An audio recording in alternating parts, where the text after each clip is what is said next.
Hey everyone, this is my very first video on Chaos Zero Nightmare, an upcoming gacha game from the developer Smilegate. Look, before this, I didn't know Smilegate made mobile games. I only know them from Lost Ark, which I think still is one of the top MMOs worldwide and is one of my favorite games. But apparently they also made Epic 7, another mobile gacha which is old but very popular.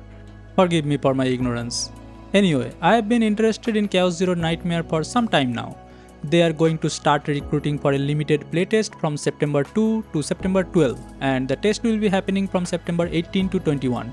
So if you are interested, check them out from their official website and socials, which I'll link down below. And yeah, so I thought this would be a good time to go over the game and everything we know about it till now to get prepared. They just had a very small focus group test in Korea as well right before the CBT, and we got a lot of new information as well as gameplay. So let me break down everything important about this upcoming roguelike deck builder gacha game. Yes, you heard that right. This is a mobile roguelike gacha game with deck building mechanics, and that is what attracts me. I'm a fan of strategy tactical games instead of the abundant open world hack and slash ARPG gachas. So about this game, think of Slay the Spire if you have played it, but with a horror sci-fi theme and some really good 2D visuals. The developers are really pushing the quality aspect here, saying they want to deliver top tier 2D art to players, and I kinda agree. I usually do not like 2D chibi style characters and don't play those games, but for some reason I don't hate it. I can't explain, they must be doing something good. The devs said that they want to make the gameplay feel different between each run since it's a roguelike game, which is essential, and also said they want to avoid releasing game-breaking OP units and rather focus on balanced deck building for a satisfying progression for every player. I mean, that sounds good, but we will have to see about that. Words don't mean a lot, we'll see what their actions say. Now here's how the whole deck building system works. Each character gets 25 unique cards that only they can use, plus access to about 100 common cards that any character can equip. So the build diversity is gonna be pretty huge. During runs, it seems you will unlock auto skills for characters, but you also get to make some choices yourself. There are relic tiers that give your units passive abilities, and there's card upgrade systems with multiple upgrade paths, and looks like even ultimate skills you can use. The seasonal content sounds solid too. Every 9 weeks there's a new season with new cards and probably new characters, which is a good time frame in my opinion, and it would suit all types of players. For players who want more challenge, they are also talking about this hardcore mode called Deep Trauma. It comes with some penalties, you can't save mid-battle, and there's a deeper mental breakdown system that affects both your characters and enemies. But the trade-off is worth it if you want to go for the best builds. You get higher chances for stronger cards and better rewards. I'm not sure how stronger it will be from the normal mode and how worth it will be, but they are definitely trying to push it a bit as endgame content, so we'll have to see. Okay, but let's address the elephant in the room, the gacha system. It's pretty much what you'd expect from a modern Hoyo style mobile gacha game, but with some decent rates. You've got your standard banner and limited banners with the classic 50-50 system. If you lose the 50-50, you get a standard character instead of the limited one.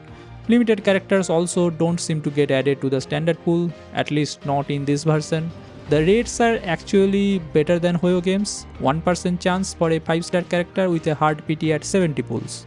Soft PT starts at 57 pools, so realistically you are looking at around 60 to 65 pools per 5-star on average. Now even though the devs specifically said there are no exclusive weapons, there's this support character system that basically works the same way. You have your main characters in combat and each one can equip a support character. These supports have class bonuses, so certain ones work better with specific character types. So it's basically weapons with extra steps. Who are we kidding here?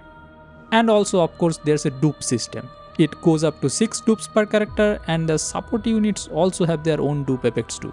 For this specific character you see, the first dupe gives +2 prod effect to her unique card.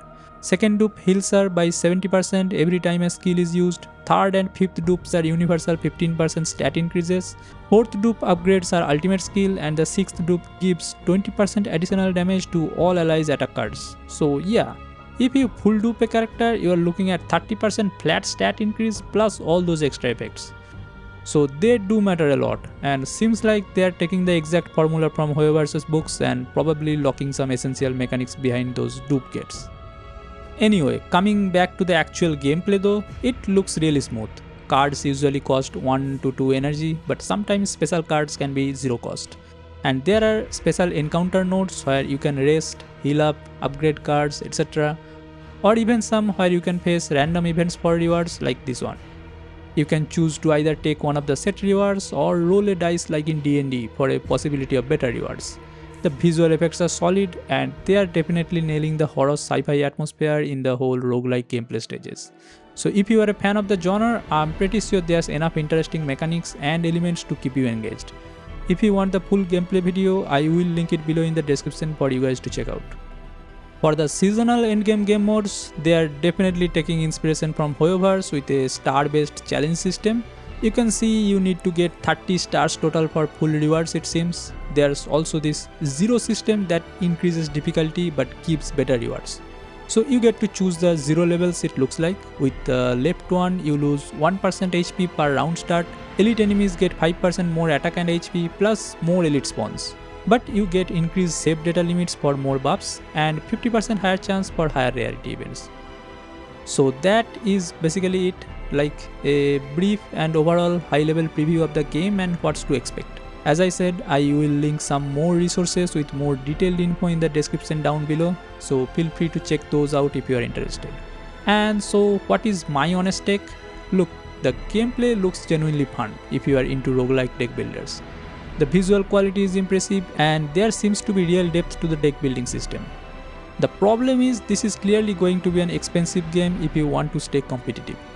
The 50-50 system, the pseudo weapon system with supports and 6 dupe characters, it all adds up.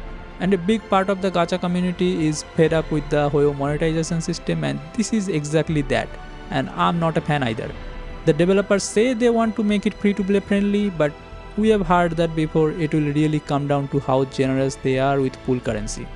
If you are someone who can enjoy these games without spending much, it might be worth checking out when it releases. But if you are the type who get FOMO about limited characters and optimal dupes and builds etc., this could get pricey fast. Overall, Chaos Zero Nightmare looks like it could be a really solid entry in the mobile gacha space with the roguelike twist.